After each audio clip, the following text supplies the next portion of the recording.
दोस्तों ये सामने देख रहे हैं, ये गेट ऑफ इंडिया है मुंबई का। सबसे प्रसिद्ध, धूप की वजह से एकदम काला सा दिख रहा है, साफ नहीं दिख रहा है। और इसके जस्ट अपोजिट में ताज होटल है। और ये जिसपे 26/11 का घटना हुआ था, यही है ताज होटल, आप देख सकते हैं। और ये है इसके अपोजिट में गेट ऑफ इंडिया। पूरी भीड़ लगी है, बहुत ज़्यादा भीड़ यहाँ पर है। और आप देखें कितना अच्छा नज़ारा, और जस्ट बगल में समुंदर भी है। आप ये देख, बहुत अच्छा लग रहा है ये।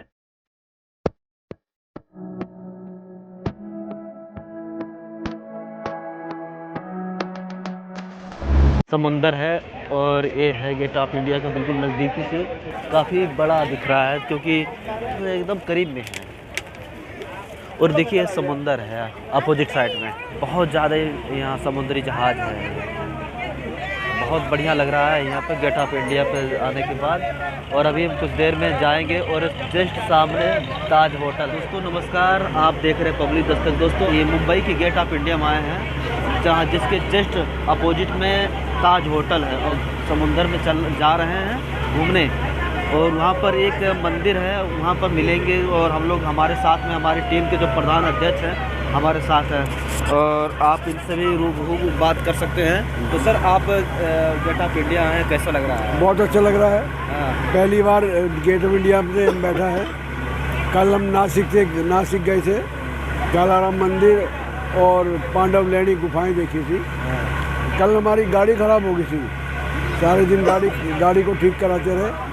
और हम यहाँ मुंबई में पहुँचे सुबह 5 बजे, और 2-3 घंटे रेस्ट करने के बाद अब गेट ऑफ इंडिया आए हैं। और आगे एलिफेंटा देखने जा रहे हैं। हमारा पूरा ग्रुप यहाँ बैठा हुआ है, अंदर बैठे हुए हैं सारे लोग, और सारे बहुत खुश हैं। हमें भी बहुत अच्छा लग रहा है। और शाम को समय निकाल कर हम चैत्य भूमि जाएंगे और बाबा साहब का राजगृह भी देखेंगे। ये आज का शेड्यूल में है। समुंदर के बीच में क्या देखना है, क्या चीज़ है जो हम लोग देखना चाह रहे हैं? भाई समुद्र से कोसों दूर रहते हैं, और जो आदमी समुद्र से दूर रहता है और जब वो समुद्र के नज़दीक आता है तो उसे अच्छा लगता है, कि नयापन होता है, बहुत अच्छा लगता है। ये लाल सिंह जी हैं। लाल सिंह जी, आप पहली बार आए हैं यहाँ पर? हाँ जी, पहली बार आया। आपको कैसा लग रहा है? बढ़िया लग रहा है। बहुत बढ़िया लग रहा है। हाँ जी। और गौतम जी, आज पहली बार आए हैं यहाँ पर? जी मैं पहली बार आया हूँ, बढ़िया लग रहा है। ये बाबा साहब के नाम की धम यात्रा कर रहे हैं हम, और ये सब मेहरबानी हमारे शिवदास जयंती जी की है। यही इतना मोटिवेशन देते हैं और हमारे समाज को बहुत आगे प्रगतिशील बनाने की कोशिश करते हैं। हम बहुत खुश हैं इनकी धम यात्रा से। थोड़ी बहुत परेशानियाँ आती हैं, सबको सहन करना पड़ता है, बहुत अच्छा है। और हमारे सामाजिक बहुत ही कार्यकर्ता हमारे पूरे साउथ दिल्ली के अंदर में सबसे बढ़िया सामाजिक क्षेत्र में काम करते हैं। और मैं और मेरी पत्नी, हमारी ये पहली यात्रा है समुद्र जो आज हम घूम रहे हैं यहाँ पर, तो ये सब शिवदास जी की मेहरबानी है। सिंह जी पहली बार आए हैं, दूसरी बार? हाँ, मैं दूसरी बार आया हूँ। मैं पहले 2010 में आया था, लेकिन एलिफेंटा केवेज नहीं देख पाया था। ये घूम के गया था बोट में। उसके बाद ये मरम्मत भी हुई है, काफ़ी अच्छा, पहले से बेटर दिखाई दे रहा है। पहले कम थी बोटें, अब ज़्यादा हैं बोटें, बहुत अच्छा दिखाई दे रहा है। भतीजा पहली बार आई हैं? हाँ जी, पहली बार आए, हमें बड़ा अच्छा लग रहा है। बाबा साहब के दर्शन को आए, समंदर में घूम रहे हैं। तो मौका मिला दूसरी बार भी आओगे? आएंगे, हम बिल्कुल आएंगे, जब जब मौका मिलेगा हम आएंगे। रास्ते में बस खराब हो जाती है, परेशानी होती है, उसके लिए देखो परेशानी होती है, ये तो थोड़ा सा सबको सहयोग देना चाहिए। और मेरा नाम रामानंद है जी, दिल्ली से आया हूँ मैं। तीसरी बार शायर है मेरी। तीसरी बार है? तीसरी बार। कैसा लग रहा है? बहुत अच्छा लग रहा है। हाँ, अभी हम कोरेगांव जाना है, अभी एलिफेंटा गुफा देखने जा रहे हैं। बहुत अच्छा लग रहा है। हम यहाँ घूमना आए, काफ़ी दिन से करे तो सब जगह समंदर में घूम रहे हैं। काफ़ी दिन से हम सोच रहे थे कि चलेंगे घूमने, तो पहली बार मौका मिला आने का। बम्बई बहुत गया तो कई बार ही हो आए हैं, और यही चाहते हैं कि समाज आगे बढ़े। आने के लिए देखे, बाहर निकल के देखे क्या है क्या नहीं। हमारा समाज बिछड़ा हुआ है, इसके लिए थोड़ा संगत करें। सावित्री गौतम। समुद्र में घूमने कितना अच्छा लग रहा है? हाँ, बहुत अच्छा लग रहा है। हम पहली बार आए हैं हम लोग यहाँ। बढ़िया, बहुत बढ़िया।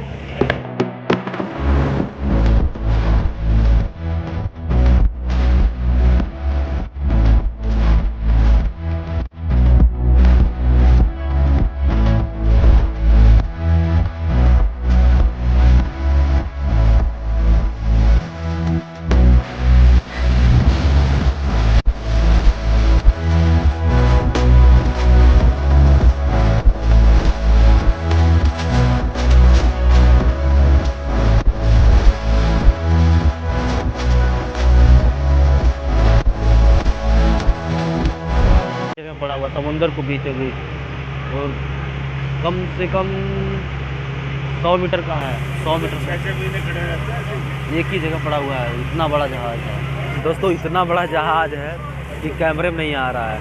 यह समुंदर के बीच में आप देख रहे हैं, थोड़ा सा जूम करूँगा। समुंदर के बीच में पुल बना हुआ है और इस पे कार चल रही है। वो दिखाई नहीं दे रहा, कार चल।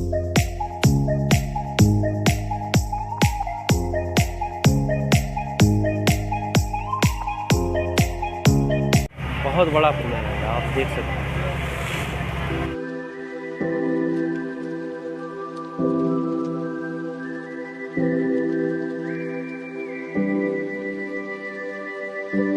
यहाँ पर ट्रेन चलेगी, देखो कौन सा ट्रेन चलता है। आएगी ट्रेन में, मतलब भीड़ बहुत।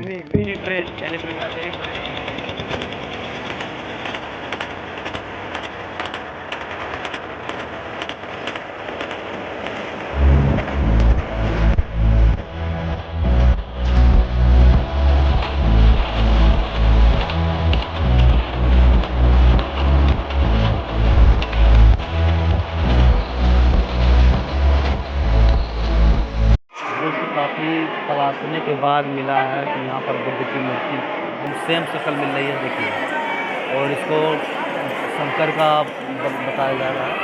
इसमें ये तब का मूर्ति है जब बुद्ध प्राचीन काल में बौद्ध भिक्षुओं का हत्या कर दिया जा रहा था। तो सब भाग के जितने बौद्ध भिक्षु थे सब भाग के इधर उधर थे, तो उसमें से कुछ ये यहाँ पर आके स्थिर हुए थे और जो छिपे हुए थे ये है।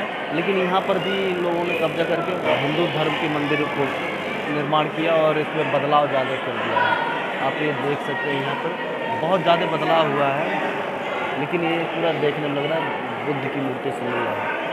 तो ये आप समझ सकते हैं कि खंडित कर दिया गया मूर्ति को। अब कैसे कहा जाए किसका है, इसमें कुछ जोड़कर मूर्तियों को हिंदू धर्मों का, भगवान शंकर का कुछ भी कह रहे हैं, लेकिन अब इसमें मैं कुछ कह नहीं सकता हूँ। मुंबई घूमने आप आए हैं समुद्र के किनारे, और यहाँ पर जो मूर्तियाँ आप पीछे आप यह हैं सब पत्थरों की है और मूर्तियाँ टूटी हुई है।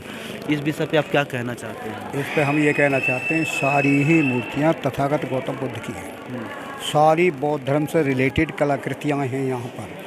धर्म के विद्वेषियों ने जब इस धर्म का हिरासमेंट किया है, नाश किया है, उस समय इनको नुकसान पहुंचाया गया है। अच्छा, इससे जो बनने का इतिहास है उनका ये है कि जो बौद्ध भिक्षु रहते थे वो परिवार विहीन होते थे, स्त्री विहीन होते थे, और संसार की महानतम जो ड्रेस है चीवर, उसे वो पहनते थे।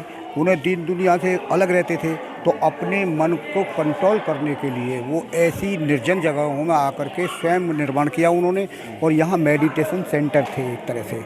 उसके बाद में समय बदलता है तो लोग आए जो धर्म के विद्वेषी थे, जो इस देश को काल्पनिक स्थिति में ले जाना चाहते हैं, और आज भी चल ही रहा है। काल्पनिक देवी देवता, काल्पनिक धर्म, सामने धर्म नाम की चीज़ है कि धर्म के नाम पर सज़ा दी जाने वाली चीज़ है। तो उन लोगों ने इसको नुकसान पहुँचाया है। जैसे जब पुष्पमित्र सुंग द्वारा 100 सिक्के की मुद्राएं दी जा रही थी, तो क्या उसमें से जो भाग के कुछ विदेशों में चले गए, कुछ मुंबई समुंदर के बीच में जो पहाड़, क्या ये भी लोग यहाँ पर छिपने के लिए बनाए थे? जी, ऐसा है।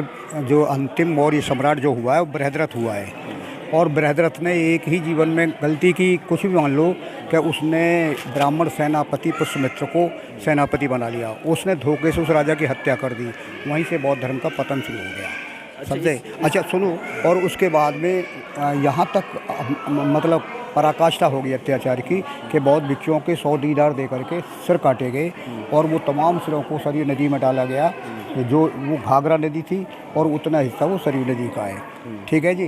तो इस प्रकार से मतलब इसका हिरासमेंट हुआ है। और सच बात तो यह है कि ये पुष्पमित्र सुंग था, यही राम के रूप में प्रचारित किया गया है। और पुष्पमित्र सुंग ही राम है के रूप में प्रचारित किया गया है।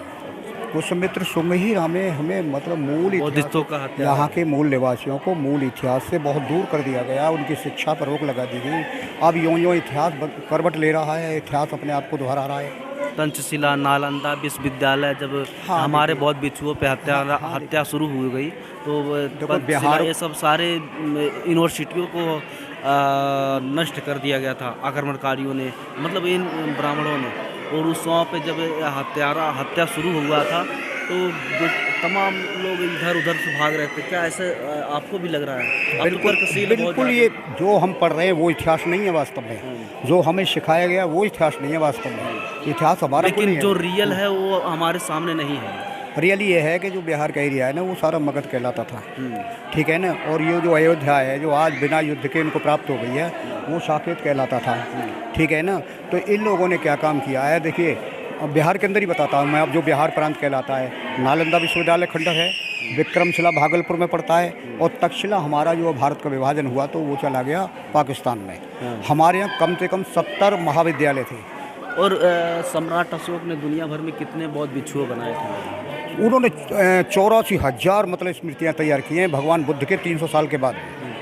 तो ऐसा परंपराएं प्राचीन काल में किसी ने अगर गुफाएं बनाए, पहाड़ों को तोड़ के बनाए तो सम्राट अशोक की वहाँ पर प्रचलन था, उसी को इन लोगों ने हावी हो गए और अपने कब्जा कर रहे। देखो ये कन्वर्ट किया है इन लोगों ने, सारा कन्वर्ट किया है। सम्राट अशोक की जितनी संरचना थी सबको नष्ट भ्रष्ट किया गया है, और लिहाजा कुछ समय के बाद में 12वीं शताब्दी तक ये धर्म 12वीं शताब्दी इसका हरासमेंट शुरू होता है, और इन्होंने 2-3 सदी के अंदर ही उसको नेस्तनाबूद कर डाला है। बस इतना है, जो हम पढ़ रहे हैं वो मूल इतिहास नहीं है। वेद आए, उसके बाद 4 वर्ण आए, बुद्ध के धर्म को नष्ट करने के बाद ही सब कुछ हुआ है। जब हमारे पुष्यमित्र शुंग का काल में जब हुआ है। हमारा इतिहास नष्ट कर दिया गया उसके बाद ही मनु के विधान से कि ऊपर से आया है, इस तब हुआ था। बिल्कुल, पुष्यमित्र काल शुंग से ये शुरू हुआ है और आज तक चला रहा है। आज शासन जमाते हैं वो। लेकिन इतना हावी हो गए, कैसे हम लोग को इतिहास दिखाएगा? देखिए हावी जब हो जाता है, देखिए अब हम खेत की बाढ़ जो रक्षा करने वाला थोड़ा सुस्त हो जाता है, प्रतिबंधित होता जाता है, तो आतताई का दाब लग ही जाता है, और शायद हमारे साथ भी यही हुआ है।